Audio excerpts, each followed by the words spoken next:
Gum mica salis, el sabor de las palabras.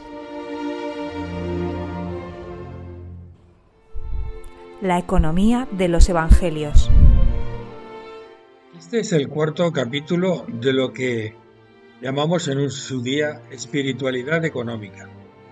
Cuando hablamos de economía en los evangelios, no pretendemos sacar de ellos normativa técnica en materia económica, sino dar algunas orientaciones de tipo ético, es decir, referentes al comportamiento y actitud del cristiano ante la economía. Aquella sociedad era muy diferente a la nuestra, pero los principios morales no envejecen, si bien se aplican de forma distinta en diferentes épocas.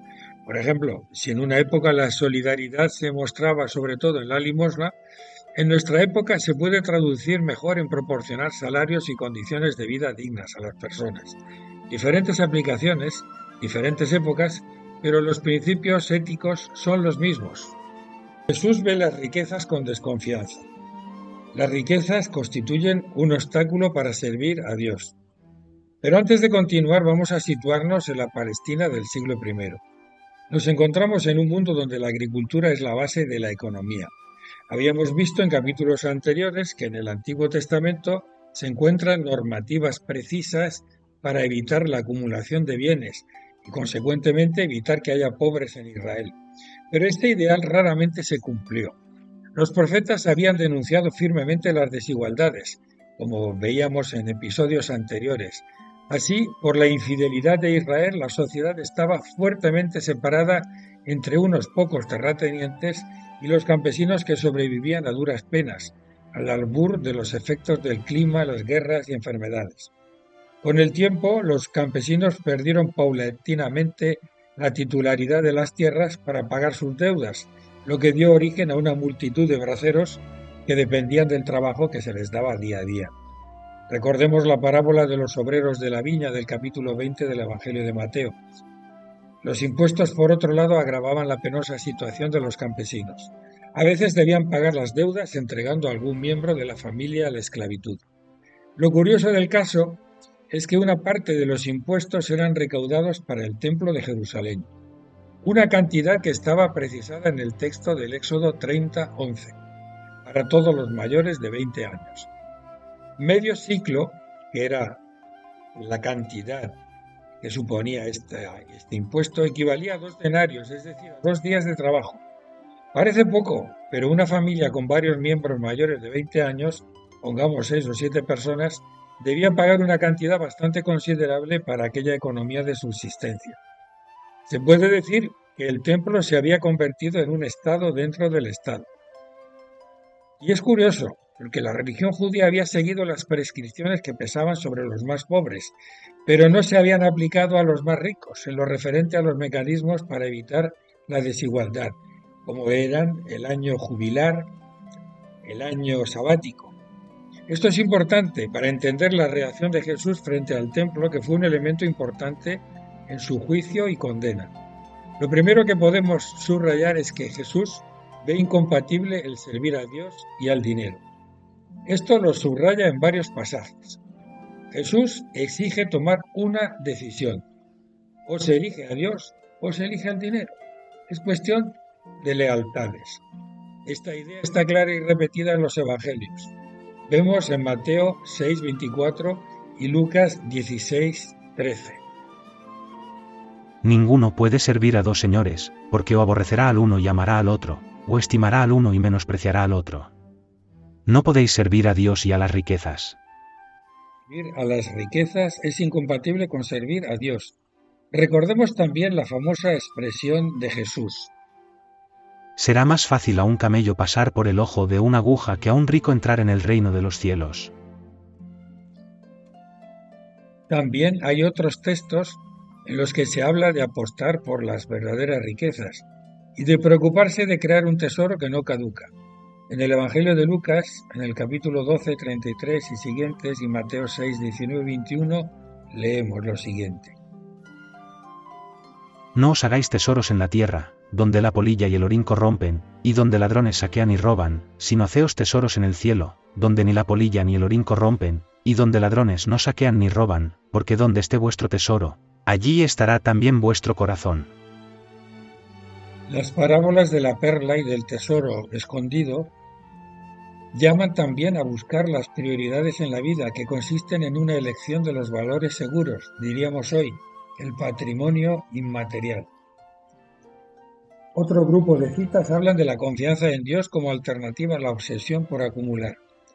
En el mismo capítulo 12 del Evangelio de Lucas, Jesús lanza una advertencia. Tened cuidado. Alejaos de toda avaricia, la vida de una persona no depende de la abundancia de sus bienes.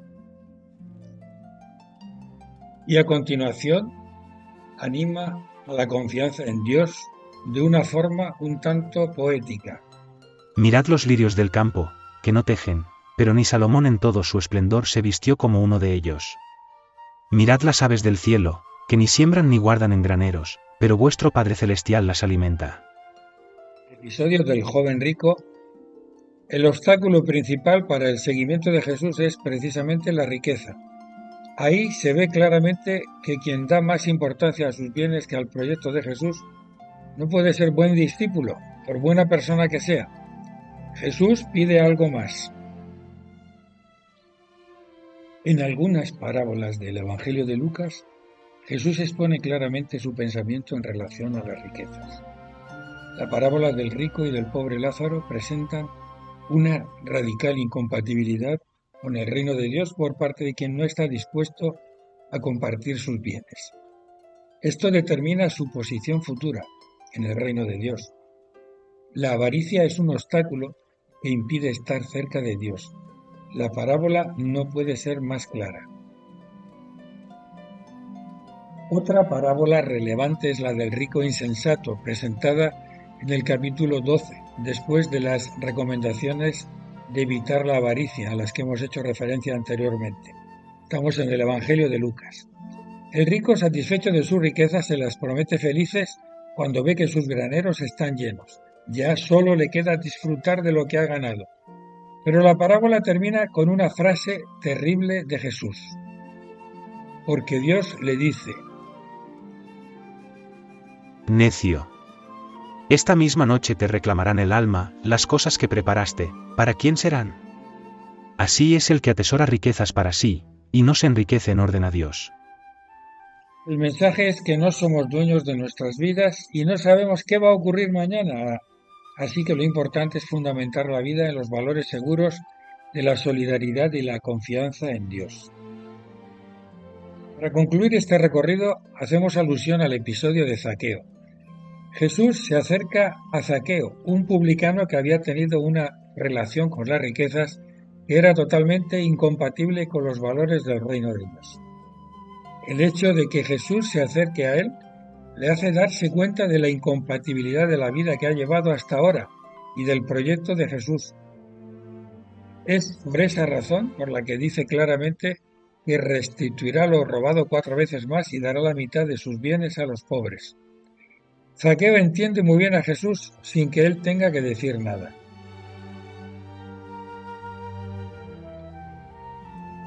Y llegados al final de este recorrido, podemos sentirnos un tanto frustrados pensando que el Evangelio nos pide imposibles.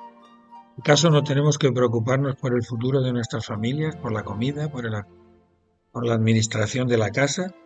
Aunque algunos lo han entendido de esta forma, como San Francisco de Asís, siempre se ha dado una interpretación más realista y pragmática a estas indicaciones de Jesús. Pero es verdad que al meditar la advertencia de Jesús, no podéis servir a Dios y al dinero, es fácil darse cuenta de que la acumulación de recursos es un verdadero azote diabólico. Algunos ejemplos.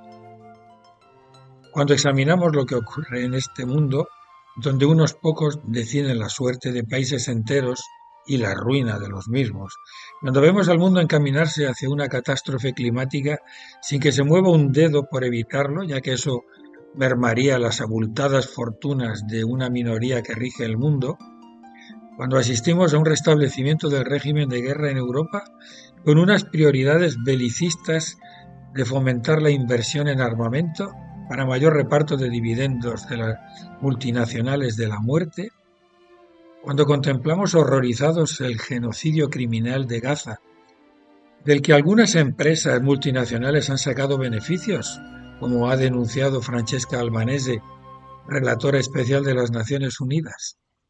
Pues sí, en todos estos casos las palabras de Jesús resuenan con toda su fuerza.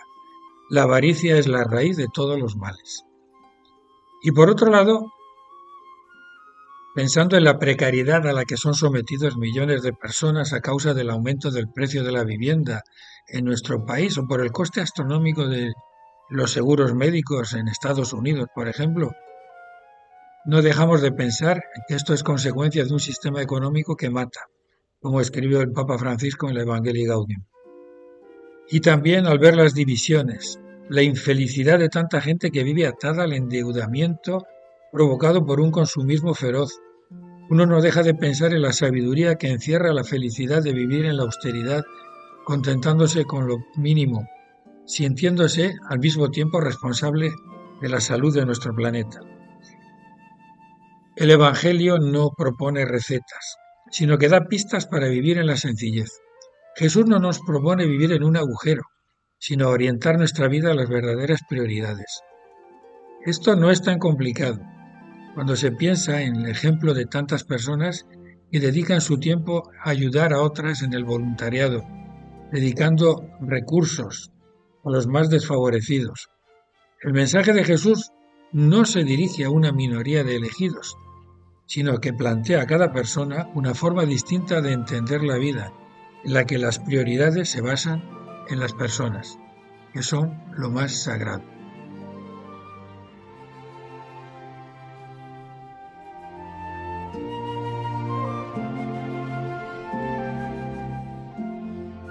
Has escuchado Cum Mica Salis, un podcast de Miguel Gambín, disponible en salesianos.info y en las principales plataformas.